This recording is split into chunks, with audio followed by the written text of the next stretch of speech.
We've been fooled into following the wrong advice for too long. And your doctor probably doesn't know any better because he doesn't learn about nutrition. She doesn't learn about nutrition in medical school. Any doctor that really knows something about nutrition, they learned it way after medical school, probably after they got fat and sick and realized they had to turn their own health around and they had to do their own research. Here's a great example, the French paradox. The French were eating all of this butter, which is saturated fat, and all Americans were told this is so bad for you. This is causing your heart disease and your diabetes.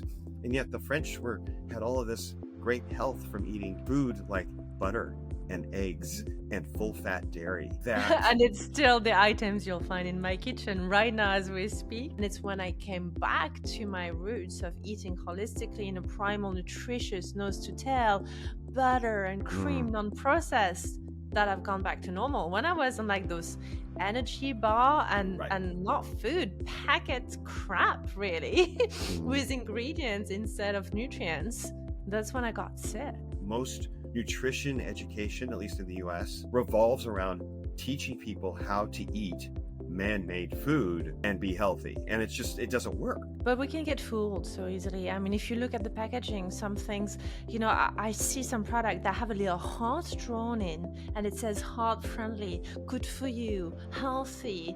And you look and it's got emulsifiers, sunflower oil, and you just think, my goodness. Hi, Zane. Welcome to the show. I'm so excited to have you on. Hi, Charlene. Thank you for inviting me. I'm looking forward to discussing this with you. This is fun. Oh, likewise. I want to first ask you, how did you develop an interest in fitness? How did you get into the world of health and fitness in the first place? That's going back a ways. So in my early 20s, I started experimenting with diet. I was already working out. I was kind of, a college kid, kind of, that typical American college kid, lifting weights all the time, but I didn't pay that much attention to, I ate everything pretty much. But I had three older, my dad's older brothers all struggled with, heart disease of some form. So stroke, diabetes, heart disease in different ways. But I could tell it was all related to lifestyle because my dad didn't have those same issues getting into their age.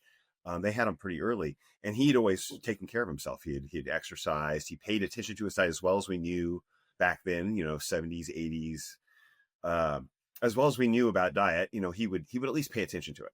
And so that level of effort seemed to distinguish him from what his brothers were going through in the same gene pool.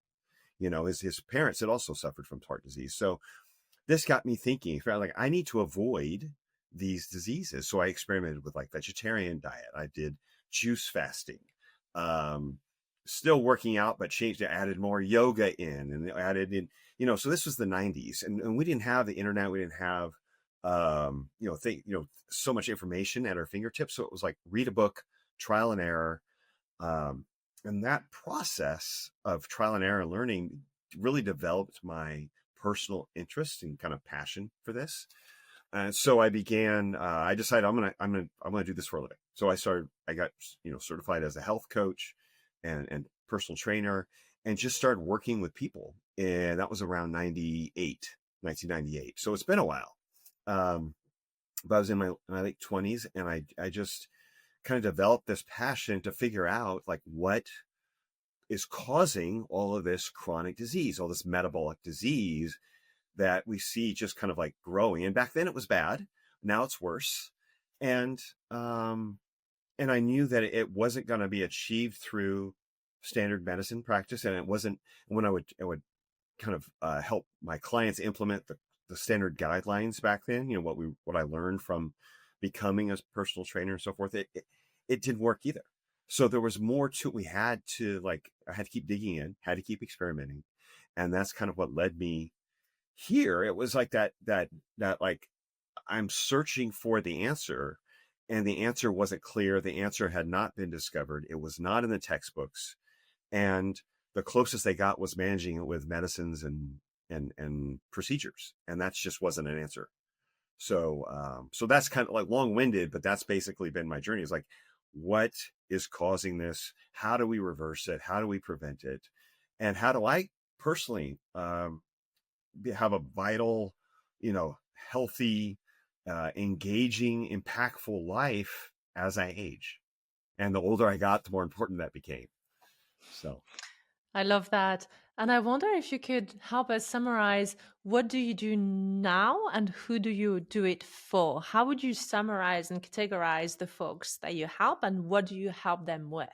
okay. Well, I primarily, so when I'm working with people one on one, it's with usually older professionals, anywhere from 40 to 60 plus, sometimes over 60. But that's most of them are in between 40 and 60 who are kind of professional. Basically they either own a business or they're in some sort of corporate executive position, and they're really high performers. So they're hitting it hard. They expect a lot of themselves, driving very hard. So there's repercussions from that, but they want to keep performing at a high level as they age. They want to keep that success of their career going forward. And they're starting to realize that their health has to be a priority for that to happen, because they can see other people they work with being sidelined by problems of chronic disease, whether it's heart disease, blood pressure, diabetes, you name it. It's slowing people down, and they feel, it's like, I need to keep pushing forward. I'm at the highlight of my career. I want to keep leveraging my wisdom, my experience, my circle of influence. And so those are the people I work with one-on-one to help them with diet, exercise, recovery, which is a foundational stuff.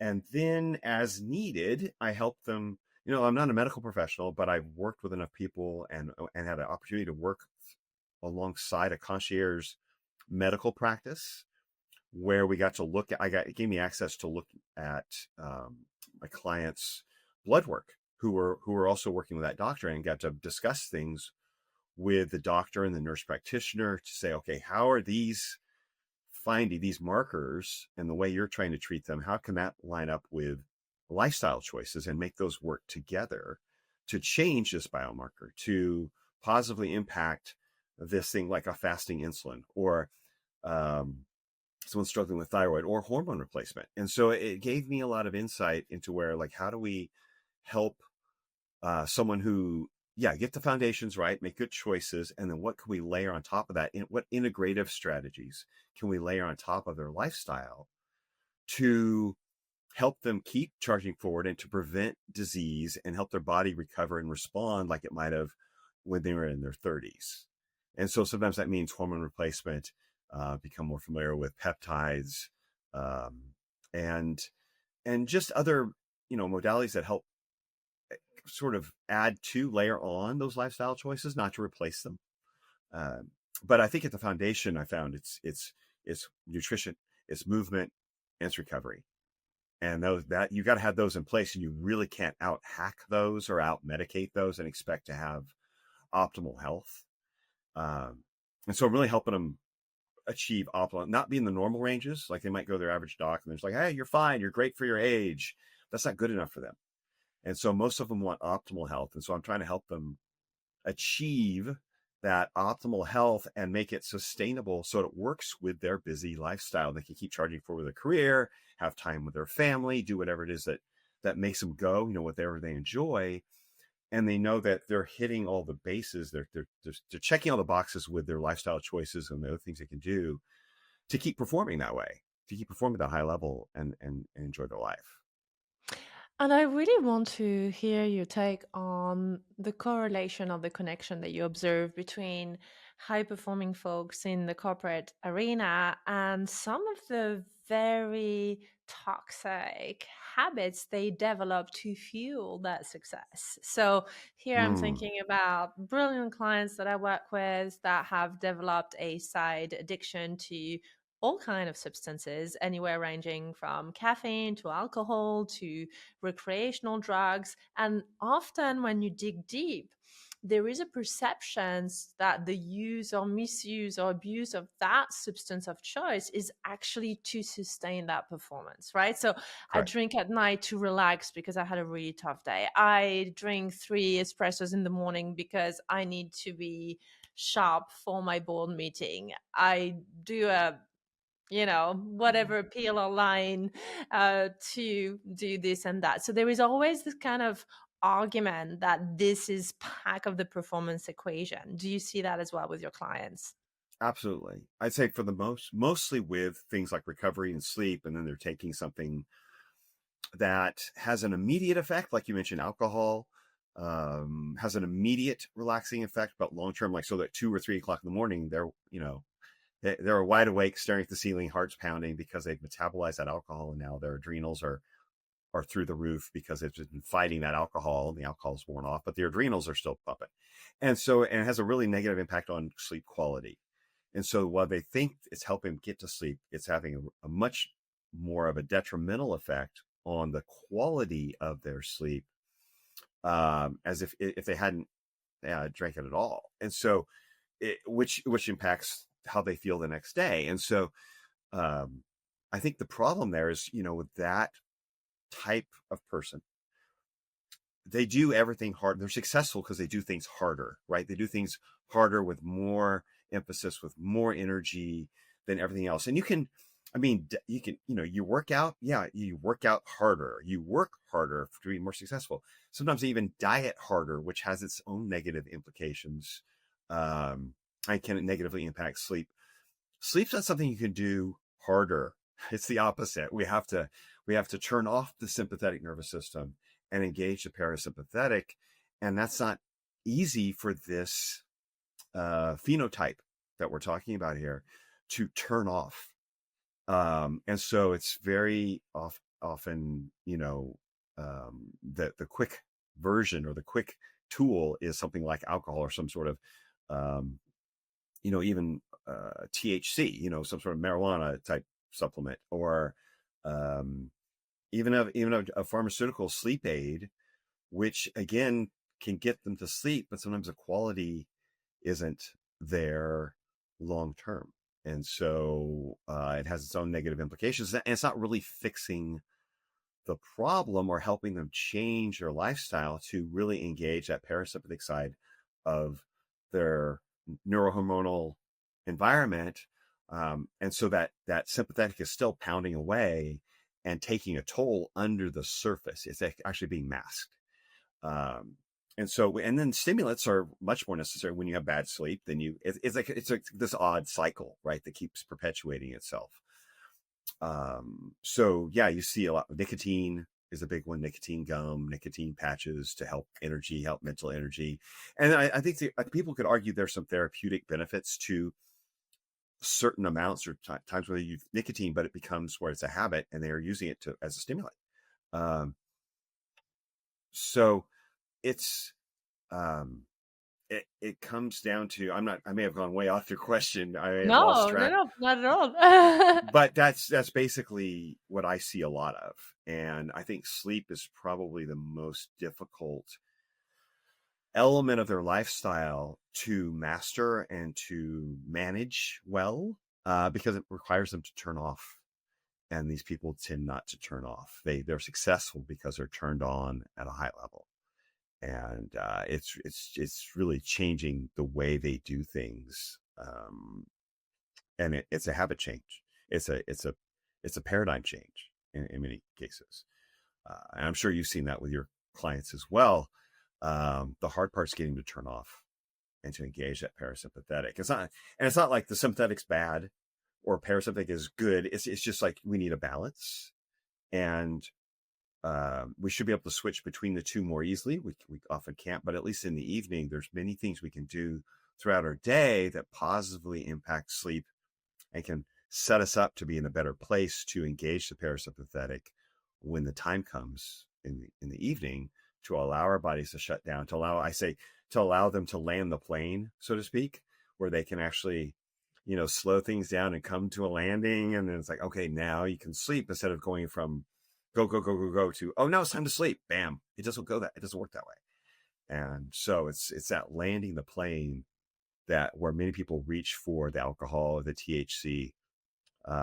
And again, once that processes, the sleep quality often isn't there like they're expecting or like they're hoping for.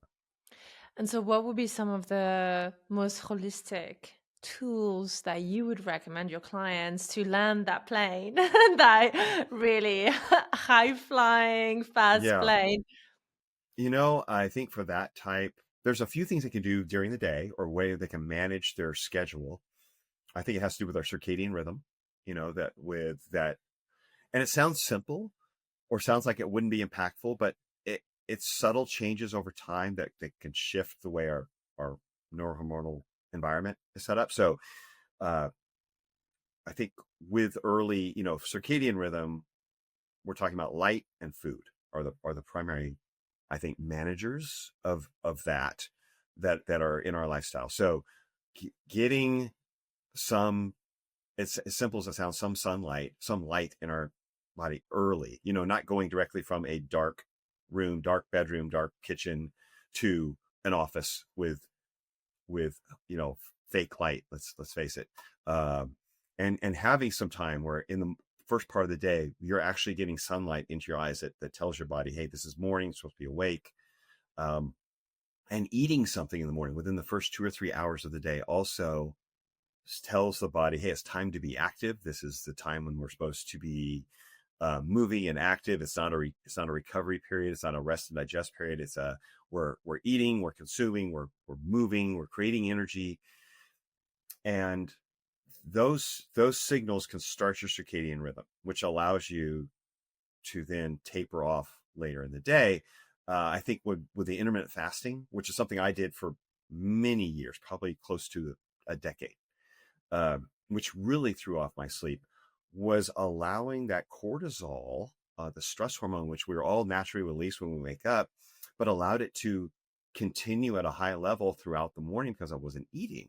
And yet when we take in calories, we don't need the cortisol to stimulate the liver to put out more glucose or to break down protein to make more glucose.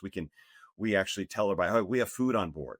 And so the cortisol levels can come down and we create our own energy for what we consume. So I think it's an early meal, early light, getting our activity like exercise, any kind of intense activity performed earlier in the day, not waiting until after work, within 3 or 4 hours of trying to go to bed, we're doing this very intense exercise activity. I think there are probably some people that's fine with, but for many of the people you and I deal with, they're already high strung. They're already working at a high level, and that just kind of stimulates that sympathetic nervous system even more. So I think they're better off with trying to get that exercise in, usually before the early afternoon to allow their body to calm down. So again, light early, food early, eating adequately, intense exercise before it gets too late in the afternoon, and then having your last heavy meal, your dinner, at least 3 hours before you go to bed to give it time to digest, let things calm down, let things be digested. And so that will help your body temperature lower. That will get your circulation moving again away from your stomach. And it's just that there's something about eating. I mean, anyone who's eaten a heavy meal late, but like within an hour of going to bed, you felt it. It wakes you up. You're hotter. You're kind of, your stomach's a little upset. You're just trying to digest it. You might even get a little GERD, a little upset while you're trying to sleep. It's like you can avoid all that just by finishing your heavy meal 3 hours before going to bed and avoiding things like fake light. So whether and the blue light blocking glasses are great. I mean, I think they can really help dissipate some of the risk if you're wearing them 2 or 3 hours before bed. But really, let's not stare at a screen this close to our face, looking at emails and returning business texts and putting our mind in that, still in business mode. Within 2 hours of trying to go to bed, we should be trying to settle in. If you're keep the screen, if you're watching TV, that's often 12, 20, whatever feet away, as opposed to a small screen that's within arm's length. That direct light going in, not a great idea. Going into the bathroom before you go to bed to brush your teeth and turning on the bright lights, the same lights you might use to get ready in the morning to shave or put on makeup, where you have to see that bright light hitting your eyes right before bed, telling your body, oh, the sun's up. Okay, so all these signals go through our eyes into our brain. And so we need to be telling our brain it's time to rest. It's time to slow down. It's not time to start figuring out answering business conversations or looking at texts that might upset you from a coworker or from a boss that might get you stimulated and get worked up.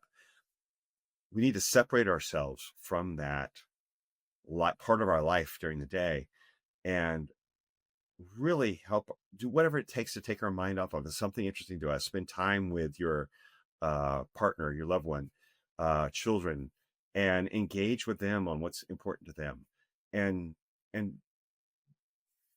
find something that you enjoy, like a book, or it doesn't have to be you turn your brain off and you don't have any engagement. It's just, what is it focused on? What is it focused on? Something you enjoy, you're learning something that is not related to work, that helps you, just it nourishes you more so than it takes from you. Yeah, I love And that you mentioned that. yeah, and so I think that type of separation from work, from intense exercise, the space from between a heavy meal and from bright light, 2 or 3 hours before trying to go to bed, really helps the body calm down and land the plane. And then if you can get yourself to do some sort of, if it's a meditation, if it's just a calming environment, if it's something you like, listening to music, if you can get yourself in a sauna and let your body relax, or they even have these little sauna bags now, like it looks like a little sleeping bag, but it has infrared heat in it, and they're very relaxing. You lay in that, listen to some music, maybe block the light, you'll probably fall asleep right then. You'll have a little cat nap, but it just tells the body to calm down and relax, and calms down the entire nervous system. And it's really something you can do in your own home, um, and just bring things down a few notches before trying to go to sleep. It seems silly we have to do that, but we spend all day being stimulated.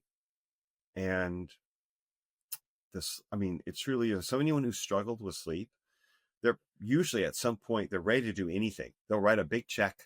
They'll take anything. They'll take any supplement to try to fix it, but they're looking for the quick fix. And I don't think there truly is a quick fix for this. I think it's a lifestyle habit change. It starts in the morning and goes all the way until it's time to go to bed. There's mindfulness about it. Hey, I just wanted to take a quick break to actually check in with you. Maybe you're listening to this conversation and realizing that you're feeling quite overwhelmed yourself. Maybe you're burnt out, anxious, you have so much to do and so little time to do it. You just have a feeling that you're so busy and so exhausted and running on empty all the time. If that sounds like you, I want you to know that I've been in your shoes and I really understand how you feel. But I also want you to know that there is hope. And there are tools and strategies that I've developed that can really help you thrive and continue to do what you love without compromising on your well being, your health, your connection, and your sense of joy. If you want to have a conversation with me and actually go deeper into your personal journey and for us to explore together how setting coaching goal could help you thrive, I would love to invite you to book a call with me. So you can go ahead and look at the show notes for a direct access into my online calendar. And this is exclusively for you, podcast listener. I want to make myself available to have a conversation with you. So I can't wait for you to book a time to discuss how coaching could help you reach all your goals and your potential. Speak to you soon.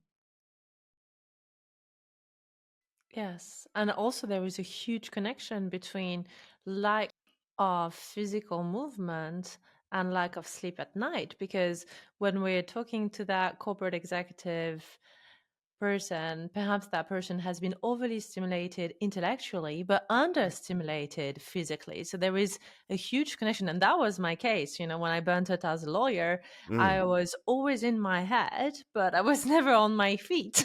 I gotcha. Right? Like the only Yeah. kind of movement was to go from one chair to another, right? So that was my fitness routine. That's not the Mm, way you get fit, that's the way you get sick. true. But that's also where you get the highest reward. So, how often do you see that with your clients where they've trade off their physical health Mm, for their intellect achievement and their successful career, and then the penny drops, shit happens, they get a right. diagnosis, right? Talk to us about that.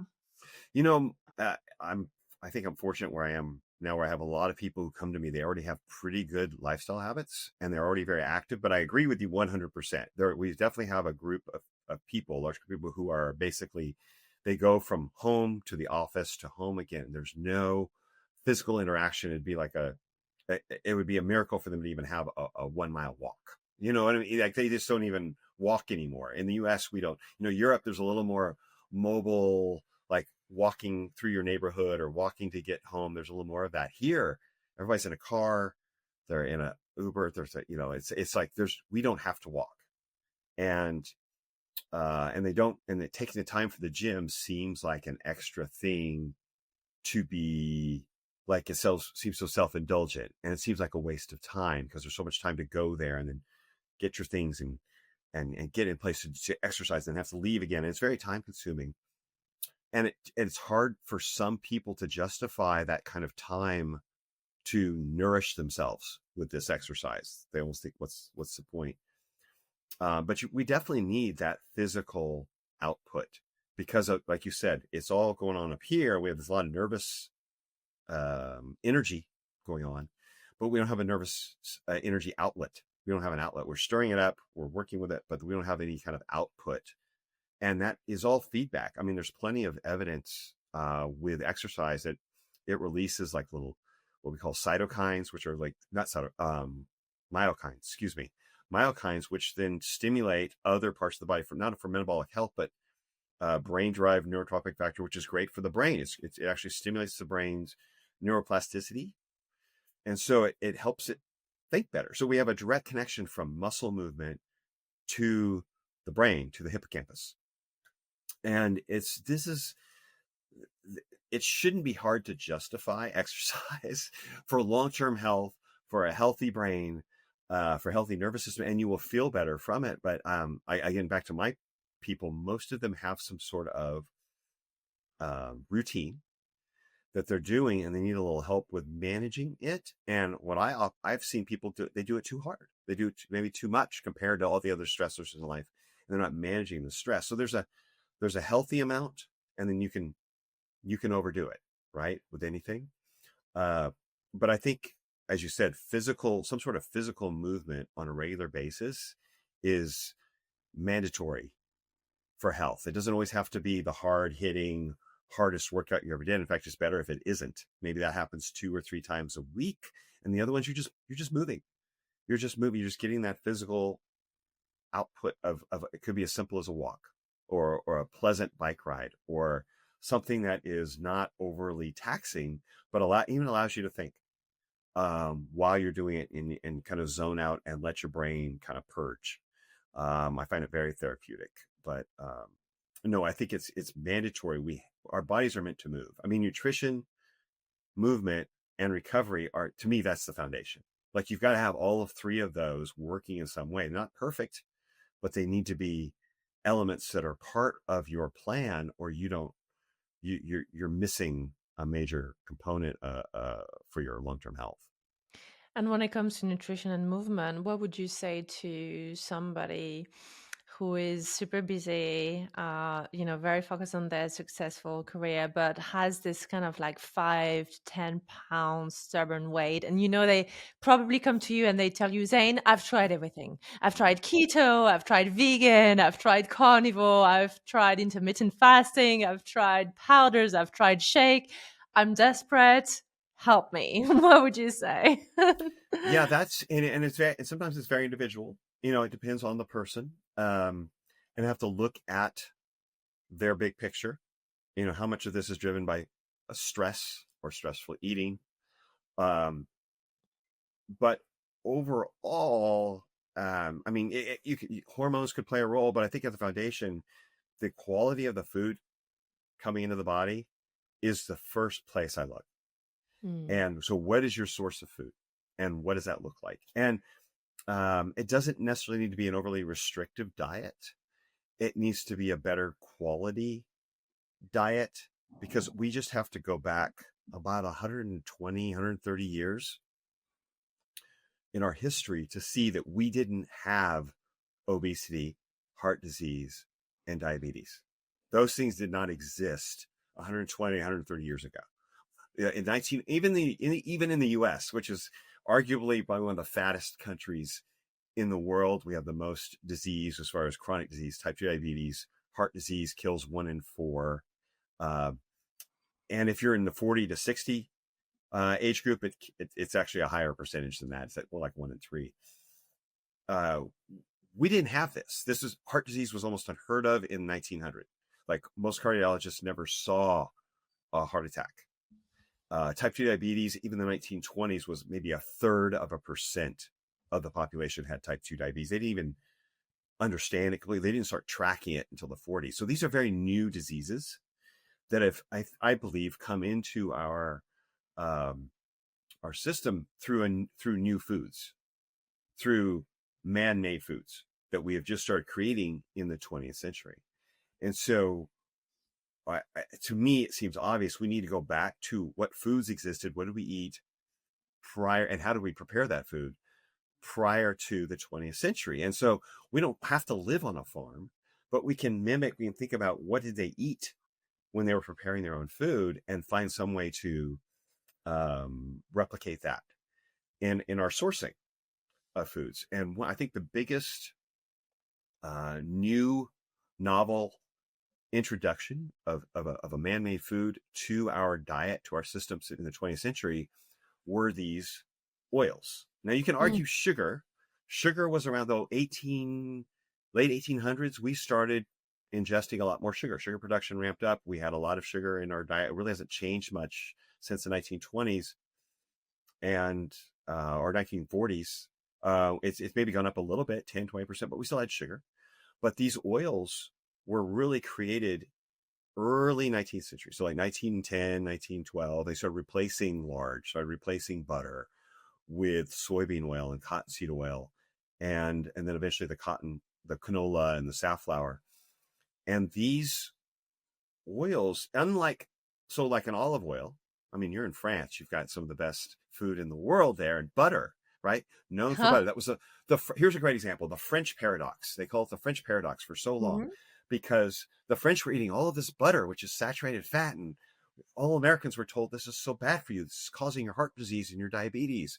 And yet the French had all of this great health from eating food like butter and eggs and full fat dairy and meat, and it was, oh, what a paradox. No, it's not a paradox. It's reality. It's the clue that. And it's still the items you'll find in my kitchen right now as we speak. Perfect. And this morning I had my sourdough bread with a lot of beurre, beautiful with crystal salt and all the things that are supposed to be bad for me. The fat I'm having, the bread I'm loving, the raw milk from the farm, like really beautiful, full cream, full fat, really thick raw milk that I love. And tonight I'm going to have lamb and raw cheese, just all those things. I love lamb. Skin is good, hair's growing, weight is stable, energy's up, and it's wonderful. And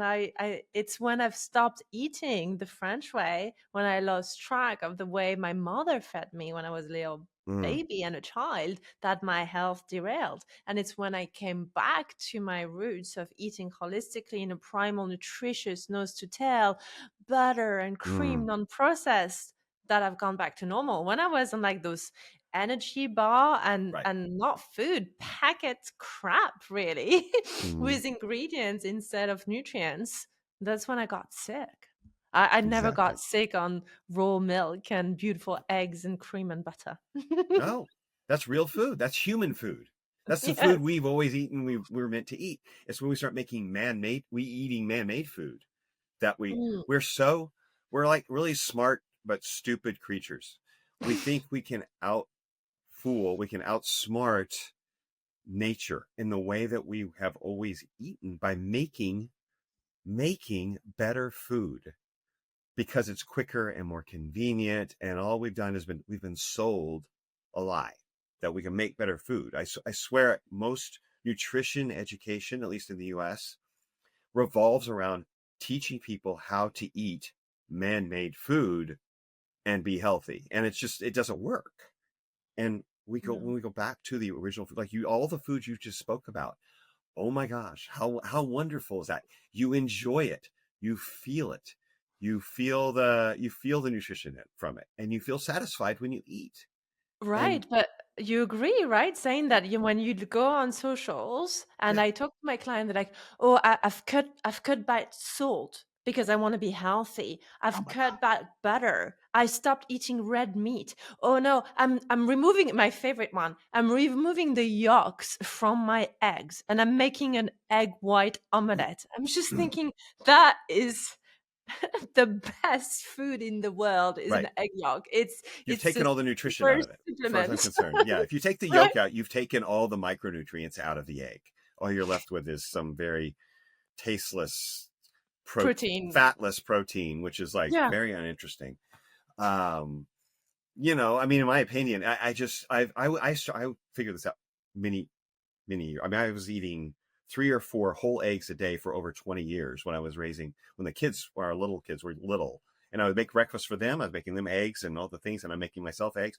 20 years of eating 3 or 4 eggs every single day because it was routine of making it for the kids when they were in school.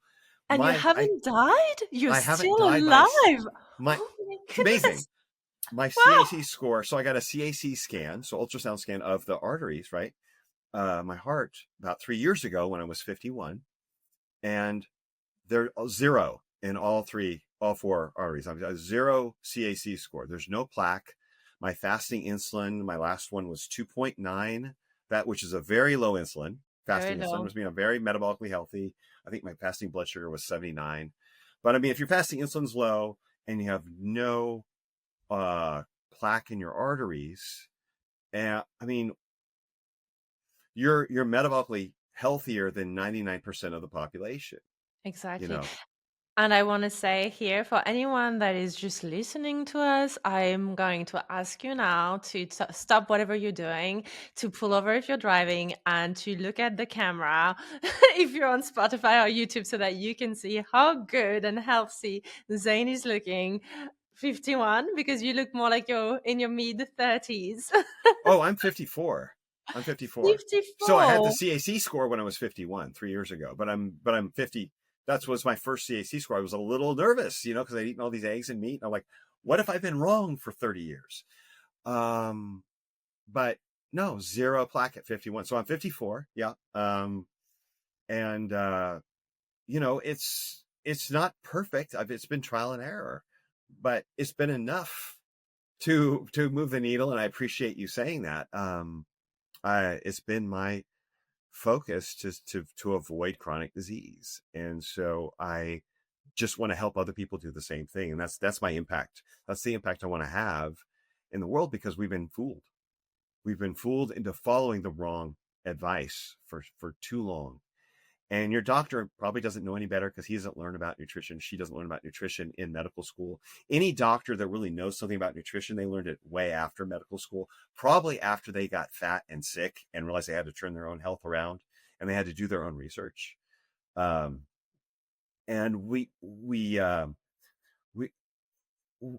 cannot look to the government for our health guidelines.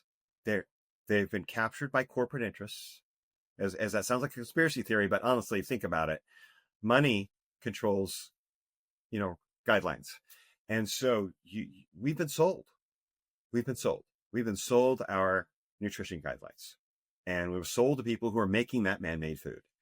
And so, as I was saying, it's the man-made food. It's the processed oils, the highly processed sugars, the heavily processed grains packaged into food that comes in a box, a bag, or a bottle that has ingredients in it that didn't exist 120 years ago. And we have to go back to the food that you mentioned, which makes my mouth water. that makes it like raw milk and that homemade bread and the eggs and the lamb and it's like butter. It's just, that's real food. Your body responds to it. It has nutrients in it that are vital for your health of your mind, your body, and you feel like you've eaten. You don't feel hungry an hour later because your body's been given nutrition that it needs. So Yeah. But we can get fooled so easily. I mean, if you look at the packaging, some things, I see some product that have a little heart drawn in and it says heart friendly, good for you, healthy. And you look and it's got emulsifier, sunflower oil. And you yeah. just think, my goodness, I get, for me, the seed oils are the things that I was so keen to eliminate Mm-hmm. first and to make sure that they're not in my kitchen. And to be honest, when I eat out, whenever I can, I will specifically ask to cook in butter or lard or ghee, and I'll be the one that actually gives my egg at the buffet and say, please don't fry it on the oil, I want it to be cooked in that butter, and that's the butter. I'm handing it over to you, thank you very much, now you can make my egg. I'll be that That's girl. awesome. Awesome. Yeah, they really are. To me, I think they are the biggest issue causing basically our health problems, because they create so much oxidative stress in our cells. And that oxidative stress is what leads to disease. It's stress within our bodies, and a certain amount of it, our bodies can make antioxidants to overcome them. But we have increased the amount of oils in the United States. These oils make up 80% of the added fat in our diet, 30% of total calories. Whereas before, that type of fat, that polyunsaturated fat, would have come in a whole food, like a nut or a seed, or a little bit in certain animal fats. There's a small percentage. Maybe it would have been 3 to 5% of our fat calories, not 80% of our fat calories. And in a whole food, it would have had its own antioxidants in there to keep those fats stable. But they're very sensitive to oxidative stress, these polyunsaturated oils, because of their molecular structure, as opposed to saturated fats, which are resistant to oxidative stress. And so that oxidative stress, once they pull that in, turn into an oil, they're much more, they lose their antioxidants. They've had to be, an olive, when you press the oil out of an olive, the crude oil, it's edible right then. But you try to press the oil out of a cottonseed or the canola, it has to be bleached and processed. Otherwise, it would burn your throat, burn your eyes. You would be sick when you ate it. It has to be so processed to even make it edible. And then it's oxidizing in the bottle. It's oxidizing in the food that is put into. And then when you put it in your body through the metabolic process, you get less energy from it than you would from a saturated fat, which means your brain's like, we need more energy. And you end up ramping up more sugar to reduce to offset that energy. And it really creates insulin resistance within our bodies. These oils create insulin resistance, where the liver is spitting out more sugar and the brain's telling to put more sugar, and insulin's going up, but it's not. And the insulin should shut that sugar off, but it doesn't, because the brain's overriding it. So we've got a whole systemic insulin resistance going on in our body, between our liver, our brain, and our pancreas, not paying attention to each other. They're overriding each other. And we've got elevated blood sugar and elevated insulin levels. And it's because our bodies have stored so much of this fat in our cells. We have all this oxidative stress, and it's an energy problem that our body's trying to solve. And the end result is disease. It's metabolic disease. And until we really grasp that process, we don't understand. We don't understand how these oils can cause insulin resistance. We think it's the sugar. We think it's just, it's that banana, or it's that sourdough bread that you ate. It's like, we've been eating those for millennia without disease. Why are fruit and homemade grain made with the right fats, suddenly causing disease? It doesn't make sense. But when we look at what are the new fats, what are the new elements in our diet, those need to be the first things we look closely at, that we dissect and say, how are these impacting our health? Because these are the new things, and this is a new disease. So those should be the first things to correlate with when we're looking for the cause of disease, not something we've been eating for millennia. So And then, that's if we have a listener right now who is getting on this journey for the first time, who is hearing about seed oils for the first time, and who's really keen to follow your framework and wants to, have the same kitchen as you do, have the same pantry, have the same habits, where would you take them? Like, what would you get them to start eliminating, and what would you get them to start adding to their day-to-day nutritional habits? mm, mm. Well, that's a great question. Start by reading the ingredients of the things in your pantry and in your refrigerator. And if you see these seed oils in them, you need to get rid of them, like soybean, safflower, sunflower, corn, canola, cottonseed, rice bran, and rapeseed, grapeseed oil. Those are the top 8 you want to eliminate. If it has those oils in it, you want to get rid of it, and you want to start looking for fats to replace it, like a very high quality butter. First of all, you can even use real lard if you want to, or bacon drippings. That's better than these oils. If you like tallow, get some tallow. Butter's fantastic. Coconut oil, if you want something that is more easily accessible. A virgin coconut oil is saturated fat. Gives you a lot of energy, and it's a great replacement for any of these oils. Olive oil that is high quality has not been adulterated. Unfortunately, in the U.S., a lot of our olive oil has been adulterated by these other oils. So if you're buying a cheaper olive oil, chances are it has soybean or canola oil added to it, which is not helping you. So if you're looking for an olive oil, you're going to pay for it. You're going to pay a high price, and you want to do some background check on it. But what's simple is coconut oil, butter, tallow, a lard that is 100% lard, hasn't been adulterated as well. And those are your cooking fats. And if you're going to make your own, basically you have to get back to making your own food. And so look for real food, like meat, whole food, carbohydrates, whether it's like vegetables, fruits, whatever it is you enjoy eating that doesn't cause inflammation in your body.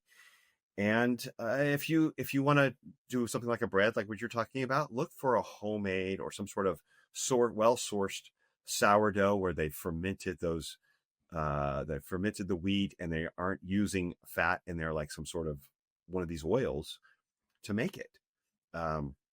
It takes a little bit of homework on the front end, but you'll get it. You'll get a routine down. You'll be able to figure out what your sources of for these foods are, and you'll get in a new routine for sourcing those foods.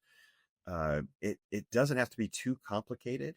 It takes a little work on the front end, and then you've just created a new routine. But what do you think? What would you add to that? Oh, I love it. I would also just be mindful of the things that we drink. That would be my only other addition, because I have so many clients that they want to do well, right? And so Mm, they call me and they say, "Hey, look, I had a diet soda because I know that it really helps me with the sugar craving." And I'm thinking, oh dear, I know you're doing the best you can with the tools you've got. And I know you didn't know better, but actually, what you've done is just guaranteed a very big sugar craving for about 3 hours window, because you've given your taste bud sugar without giving them sugar at a metabolic level. So what your body is going to want is payback. It's going to go, hey, you fooled me once, you're going to not going to fool me right. twice. So at 9 p.m. tonight, when you get home, you won't know why you hit the ice cream tub. That's why. Mm-hmm. So I would add, that sort of, sometimes just because it's diet doesn't mean it's good. So for Right. me, for instance, if I know I'm having that little sugar craving, and perhaps when I look at my macros and I look at my calories throughout the day, I love to track with an app. I know that I've had, the sort of allocation for my carbs and my sugar. I'll have sparkling water with fresh mint, for example, Mm, or I'll throw a couple of berries, and I'll let them sink in for a couple of hours, and that will give me that really nice, tangy, slightly sweet taste. Or I'm going to go and have some full fat Greek yogurt and throw in a couple of frozen blueberries. So mm, I'm still going to have that sweet satisfaction, but I'm not going to go for a diet soda that is effectively chemically induced sugar high without the actual sugar. And if I really, really want sugar and I haven't had enough sugar in my day, then I'm going to go ahead and eat honey. I'm Right. actually going to consume real nature based sugar. Or I'm going to go and open a couple of dates and actually put salt in my dates so that there is that fat, that butter, that I could even add some coconut oil into the dates and sparkle some salt. Mm. That's how I run for my long distance run. Mm. And it's wonderful. I don't need the gels. I've done dates and butter is actually like brain food to me. I mean, it's just like woof. Yeah, Uh, feels right? so good. And at night, like you said, it kind of gets that craving where you get the salt. But I haven't added salt yet, so I'm going to do that. Oh, Thank you for that's telling like, me. that just because that adds that little crunch and Oh it yeah. just because dates are like so caramelly. So, to me, it reminds me of like a salted caramel dessert because it's got that like salt and that caramelly date is just Mhm. so And the good, so texture's lots yummy. of texture there too. When you have butter and a date, there's Yeah. texture, and you have the salt. And oh, I'm going to have to do that tonight. Oh, good. Let me know how that goes. I will. I'm waiting for the feedback. And just little adjustment like that, but just going back, as you said, eliminating the convenience. And I would love your take on that as well. But as a runner as well, I've learned that you don't have to necessarily listen to the fitness community and go through the motion of having fake gels. Like, I wanted to keep a relatively primal ancestral diet on my long runs, and what I did is I bought natural maple syrup that Mm. actually had the right amount. So it came in the right container and it had a bit of Celtic salt in it. Ooh. And I haven't had to take chemical gels because it's the same, it's carbs, right? So if you Right. do your dosage right, I think there is a lot to be said about looking for ways to be more natural even when you're training hard. For sure. Yeah, we have the elements. I mean, yeah, salt and I mean, you've created electrolytes. So Yeah. you with the maple syrup, you have the sugar as a electrolyte, and then there's probably some potassium and magnesium in that syrup, and you add the sodium, which with some salt, you've created an energy and electrolyte, you know, naturally a very natural supplement there of electrolytes and energy. That's exactly what you need on that run. You don't need to be downing water, which is void of minerals, which is going to dilute your electrolytes. And when we see people who are on distance runs, they have natremia, which is when they've diluted their, these long, marathons and so forth. They're just downing water with no electrolytes, and suddenly they collapse because they've flushed and all of the electrolytes out of their system. You're replacing it with something that's going to give you the energy and electrolytes that you need to hang on to the fluid in your body and to keep that balance for your heart, for all your muscles to keep working and without cramping up. And so that's brilliant. I mean, that's a great mixture. I mean, I think that's how long do you run for? What's your distance that you're running for? Well, I'm training for my second marathon right now. So Okay. I did my first in September and I'm doing my second in April. So I'm quite excited. I'm a late boomer when it comes to working out because I spent the first part of my life sat at a desk being a Gotcha. lawyer. And I spent the second part of my life trying to alleviate all the symptoms and the chronic pains and aches that being a lawyer has Mm. blessed me with, and fixing it all and learning new ways to live. So, to be honest, I became a runner because I wanted to get as many steps as possible as quickly as possible. that's, Understood. Making it for lost time, that's right? my practical truth. It's not a very glamorous way to become a runner, but that's what happened. Gotcha. Very good. Well, I mean, it sounds like you figured something out with that maple syrup and salt. That's brilliant. Yeah, I would love to actually talk to you about your fitness protocol. And you are incredibly fit, one Oh, of the thank you. fittest. And I know many of my male and female clients look up to you. What is life in the day of, Zane? I want to know from Monday to Sunday. Can you give us the big Oh my gosh. milestones, your non-negotiable? How do you stay fit? Tell us your secrets. It's really quite boring. As Come many on, of, yeah, indulge us. it's, Be boring. I mean, and that's probably the secret, I think, with many people. It's like, it's boring. It's not, it's consistency over time. And it's definitely something I've had to make adjustments to as I get older, as I got older, to be smarter about it. I couldn't just pound my body into mush and expect to be able to recover and be functional with work, with family. And so it would surprise people how short my workouts are these days.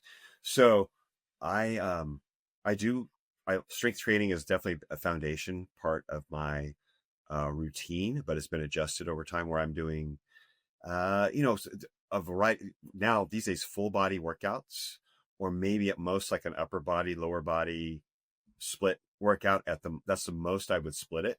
But short, usually like 30 to 45-minute strength training, 1 or 2 working sets per exercise, a variety of exercises. I try to hit just from a variety of directions with the strength training part, with the intense part, and then a little bit of high intensity cardio. So I have an assault bike. When it's nice outside, I do sprints. So short bursts of high intensity. And it might be, 3 to maybe 6 bursts of was a sprint, or it's a minute on the assault bike with rests in between. And that is the foundation of kind of the intense exercise. I might do that 2 or at most 3 times in a week, but usually it's just 2. The rest is would be walking, or it'd be taking the bike out on a loop where there's nobody around and I can just kind of cruise and go really easy, does it light, not stressful.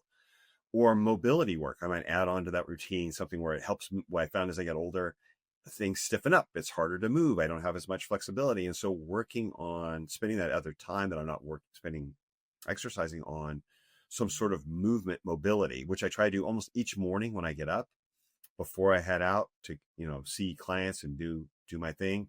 I'm on the floor in my living room doing movements with making sure my hips are moving, making sure my core is engaged, trying to move my spine, lengthen my spine, things that help my body move better and adjust, through a bit of a routine of movements that aren't strenuous, but they help my body move in ways that I'm not going to move sitting at a desk or sitting in my car, or So even similar standing with to yoga or Pilates type of stretches?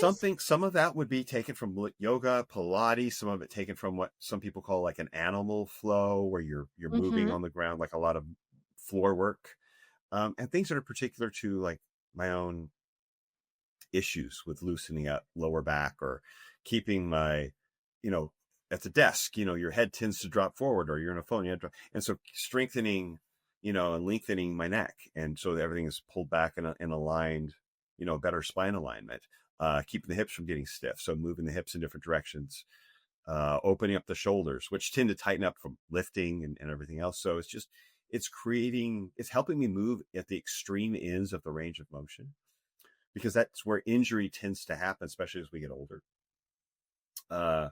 So moving into those extreme ranges, it's not something you're going to be heavily weighted, but if you can move your body into those extreme ranges of your hips and your shoulders and lengthening your spine, then it's familiar, and your body understands how to, when it goes there, it can control it.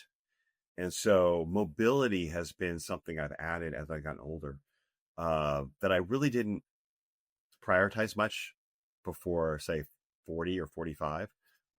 But now I'm finding it's where I spend more of my time, as far as in the movement terms, than I do when I'm more time doing that than I do actually lifting heavy.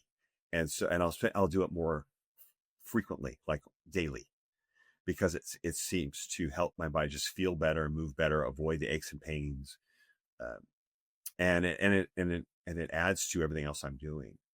So it's really not a complex thing, but it's a little bit of the strength training intensity, short bursts of cardio, and then movement, mobility, and then a lot of slow movement, like walking and cruising on the bike on the trail where nobody's around, and just where I think, that those slower movements also stimulate the parasympathetic, as we talked about at the beginning of our conversation, where it's helping me be mindful, in touch, connected. It's not a forceful output. It's a controlled movement where I'm paying attention to how my body feels, paying attention to where I'm moving, how I'm moving, and it actually stimulates my mind. Like I find that if there's something I've been kind of tinkering with or thinking about, many times in those states where I'm walking or I'm cruising on the bike or I'm just moving,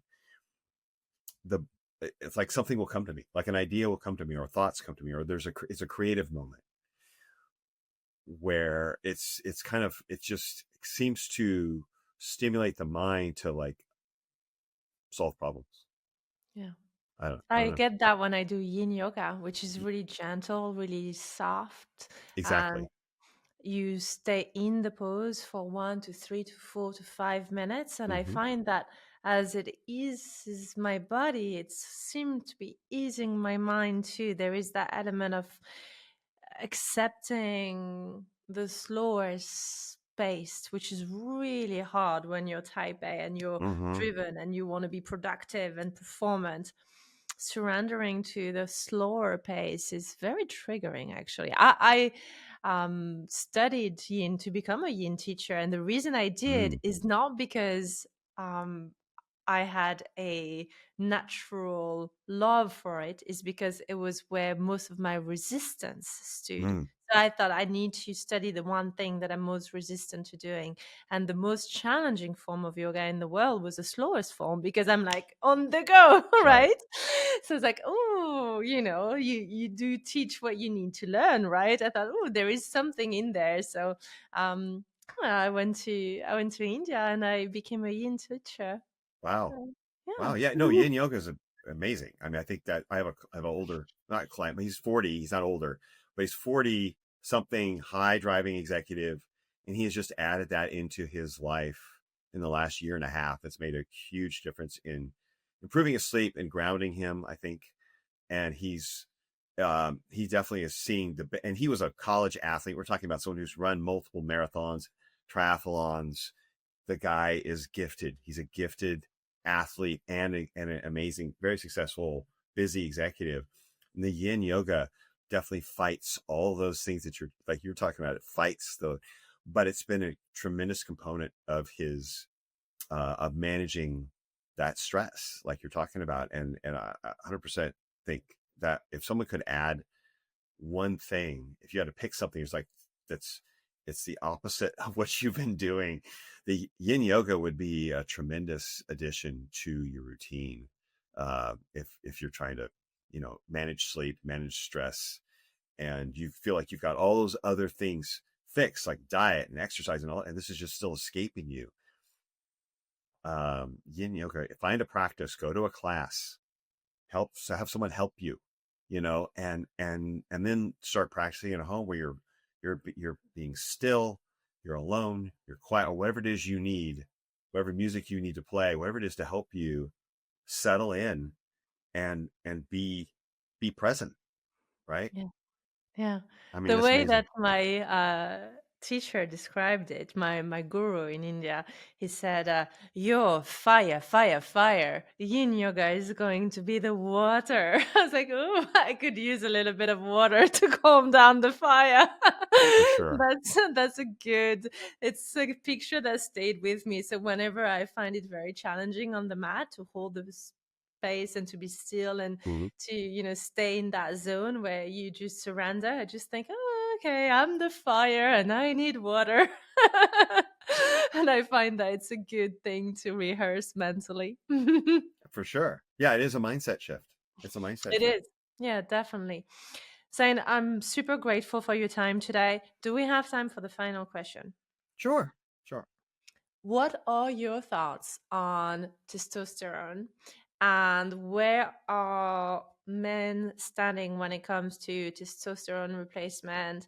And the reason I'm asking you is because I told a lot of my clients that I was speaking with you, and both women, female client, wanted me to ask that question because they're anxious about their husband. And also they're seeing, that the libido is not exactly where it used to be. There is a little bit of, what men call the beer belly sometimes. Yeah. And my male client, who are very driven and they want to be on top of their game, Yeah. They want to operate like a Ferrari, as you said. They want Yeah. to continue to be the Superman that they are, and Yeah. they're seeing a bit of a decline, right? In Mhm.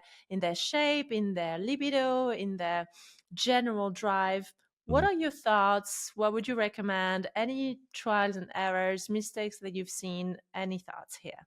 Wow. Yeah, that's so the majority of my clients are on some form of testosterone replacement therapy because of the age group, because of where they are.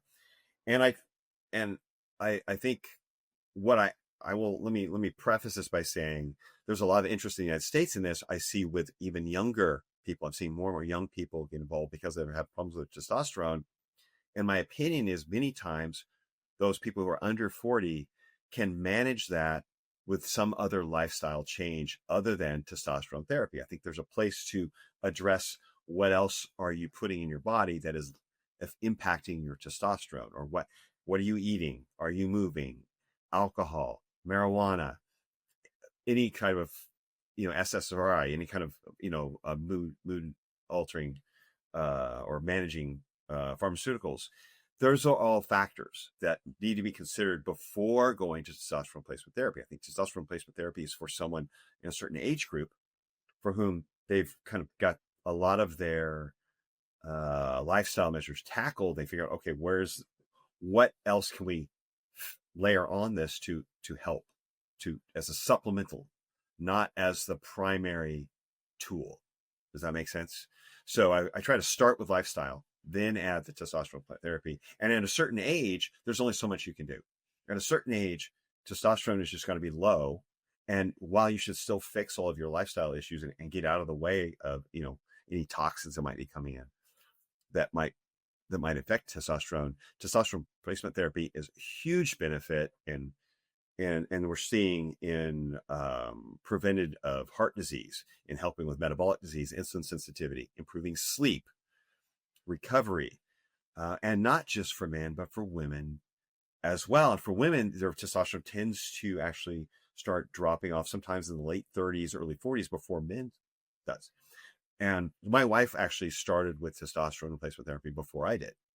And it was a huge impact for her. And we actually, it's kind of funny, we see this with many of the women or the wives who are, they get a little, they're not menopausal yet. They're not yet worried about their estrogen and progesterone are intact, but they need a little testosterone, a little thyroid help, and they start feeling better.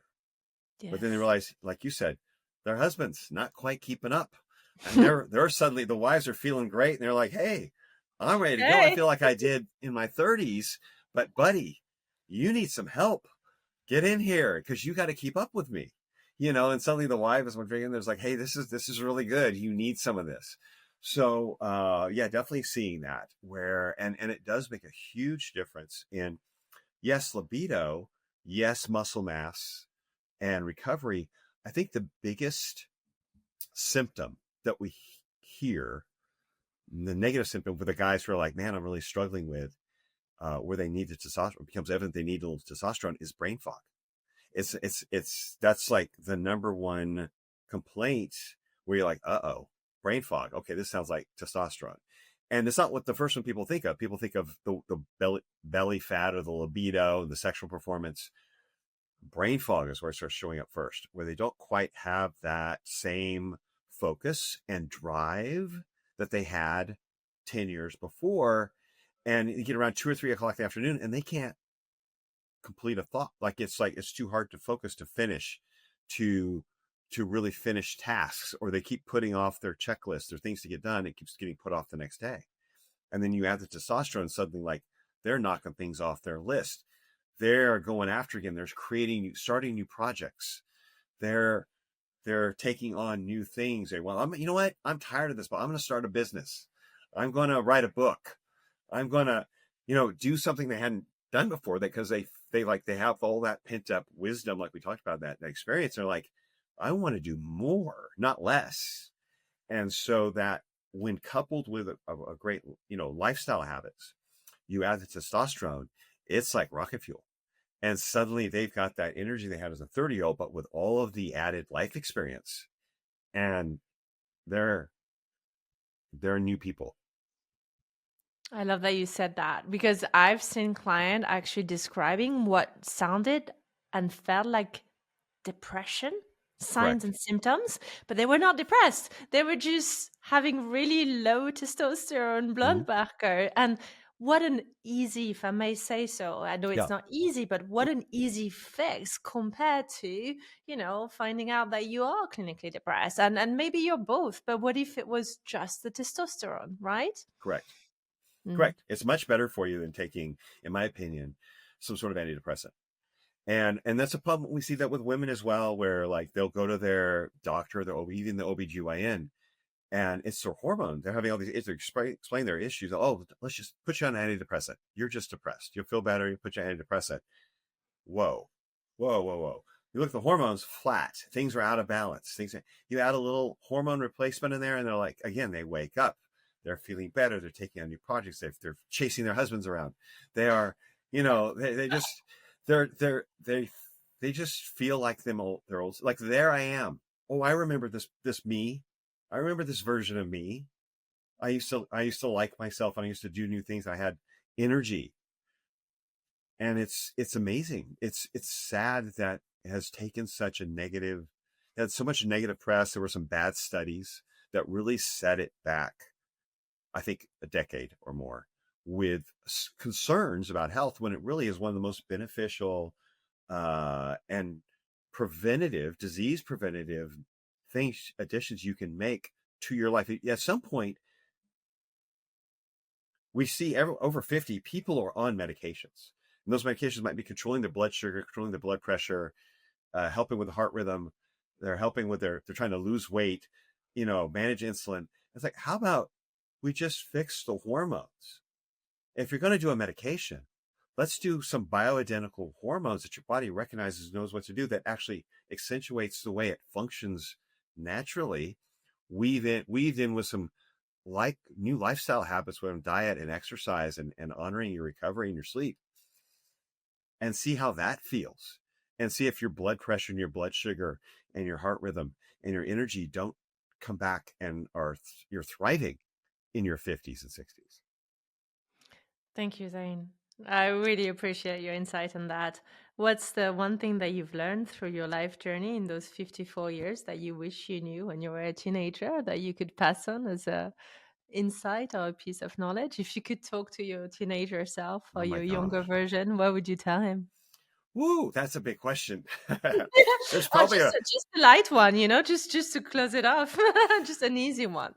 it's wow. Oh, that's a lot. That's a lot of years. Um, it is, I think,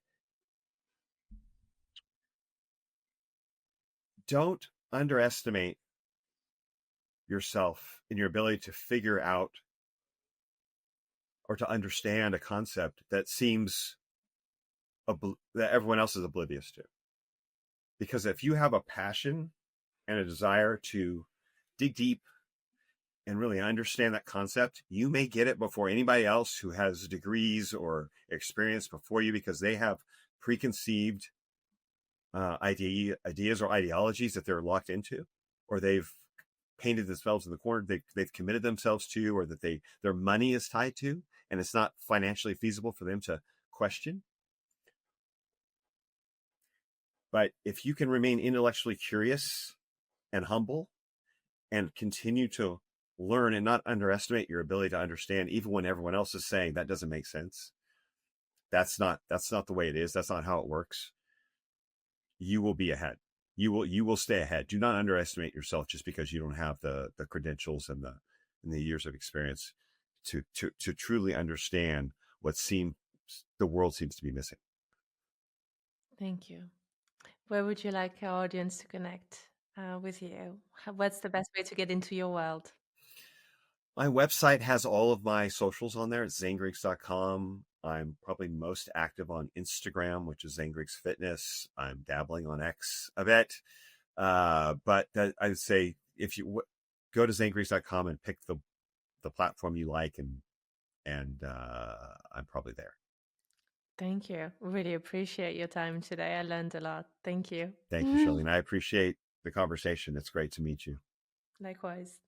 Thank you for spending your time with me today and listening to this episode. Remember to subscribe so that you can receive weekly updates. And if today's message resonated with you, please remember to share it with a friend, a colleague, or a loved one who could really benefit from this episode.